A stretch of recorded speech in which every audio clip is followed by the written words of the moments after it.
Hi friends, welcome back to Srikriti channel. ఇవేంటో మీ అందరికీ తెలిసే ఉంటుంది అనుకుంటున్నాను. అదే అండి దోసకాయలు. మేము కూర దోసకాయలు, బుడంకాయలు, సాంబార్ దోసకాయలు అని అంటూ ఉంటాం. ఇప్పుడు వీటితో మా అమ్మ స్టైల్లో పచ్చడి చేయబోతున్నానండి. అది ఎలాగో మీతో షేర్ చేసుకోవాలనుకుంటున్నాను. పచ్చడి అయితే చాలా బాగుంటుందండి టేస్ట్. ఒకసారి చూసేద్దాం. ముందుగా ఈ పైన తొక్క ఈ విధంగా తీసేస్తున్నానండి. ఇవి 1/2 kg అండి. నాకు 3 అలా వచ్చాయి. ఇలా తొక్క తీసేసి మధ్యలోకి కట్ చేసి గింజలు అనేవి సపరేట్ చేసుకుంటున్నాను. చాలామంది ఈ గింజలు పడేస్తూ ఉంటారు, కానీ నేను ఈ గింజల్ని పచ్చళ్ళలో వాడతానండి. టేస్ట్ అయితే చాలా బాగుంటుంది పుల్ల పుల్లగా. ఇలా గింజలు పక్కకు తీసేసి చిన్న చిన్న ముక్కలుగా కట్ చేసుకుంటున్నాను. మీకు నచ్చిన సైజులో కట్ చేసుకోవచ్చు. ఈ విధంగా చిన్నగా కట్ చేసుకుంటున్నాను. ఇలా నా దగ్గర ఉన్న 2 దోసకాయలు ఇదే విధంగా కట్ చేసుకున్నాను. కానీ ఒక దోసకాయను మాత్రం తురుముకుంటానండి. ఎందుకంటే గ్రేవీ అనేది చాలా బాగుంటుంది. అన్నంతో తింటుంటే అలా తగులుతూ ఉంటే చాలా టేస్టీగా ఉంటుంది. ఇలా ముక్కలుగా ఉండాలి, ఇలా గ్రేవీగా ఉండాలి, చాలా బాగుంటుంది. ఇలా తురిమేసుకొని పక్కకు పెట్టేసుకున్నాను. ఇందులో గింజలు కూడా నేను పడేయను. గింజలు, తురుము, ముక్కలు అన్నీ ఒక గిన్నెలో తీసుకొని అందులో కొద్దిగా పసుపు, కొద్దిగా ఉప్పు వేసి మంచిగా కలిపేసుకుంటున్నాను. ఉప్పు మనం ఎంత వేసామో గుర్తుంచుకోవాలండి. మళ్ళీ పచ్చళ్ళలో వేసేటప్పుడు కొంచెం ఎక్కువ తక్కువ అవుతుంది. అందుకే మనం ఎన్ని స్పూన్లు వేసామో కౌంట్ చేసుకుంటూ ఉండాలి. నేను 1 స్పూన్ వేసాను. ఇలా కలిపి ఒక 2 hours పక్కకు పెట్టేసేయండి. ఇప్పుడు స్టవ్ పై ఒక ప్యాన్ పెట్టుకొని అందులో 1 స్పూన్ మెంతులు డ్రై రోస్ట్ చేస్తున్నాను. ఈ విధంగా డ్రై రోస్ట్ చేసేసి పక్కకు పెట్టేసుకుంటున్నాను.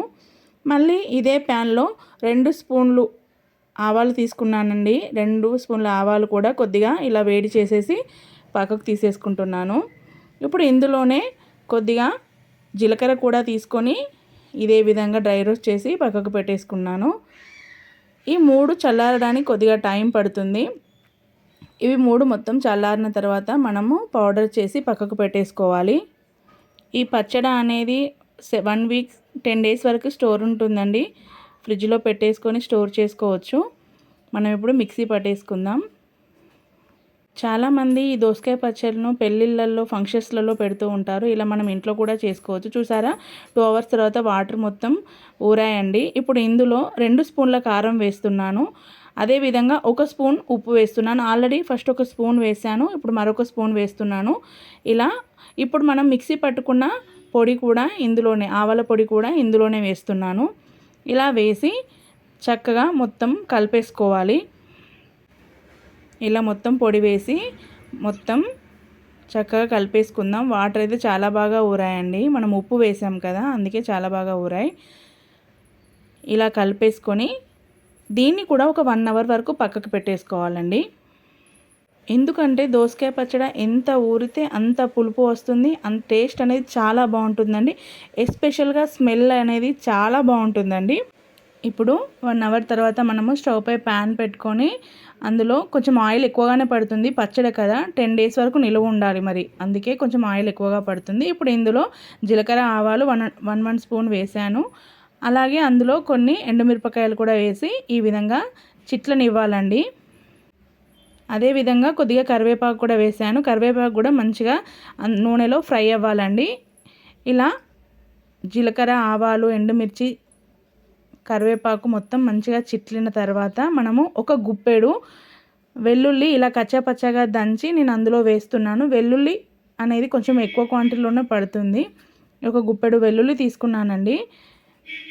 ఇలా కచ్చాపచ్చాగా దంచి నేను ఆయిల్లో వేసి ఇలా ఈ విధంగా ఒకసారి కలిపేసుకుంటున్నాను.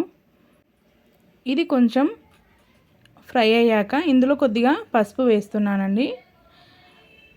ఇలా ఒకసారి కలిపేసుకొని ఆల్మోస్ట్ వెల్లుల్లి కూడా ఫ్రై అయిపోయిందండి. ఇది దించేసి కొద్దిగా చల్లారనివ్వాలి. ఇప్పుడు ఈ పోపు అనేది చల్లారిపోయిందండి. ఇప్పుడు మనము దోసకాయలోకి ఈ పోపు అనేది కలిపేసుకుందాం. ఇలా మనం కలుపుకున్న దోసకాయ ముక్కల్లోకి ఈ పోపు మొత్తం వేసి చక్కగా కలిపేసుకోవాలి.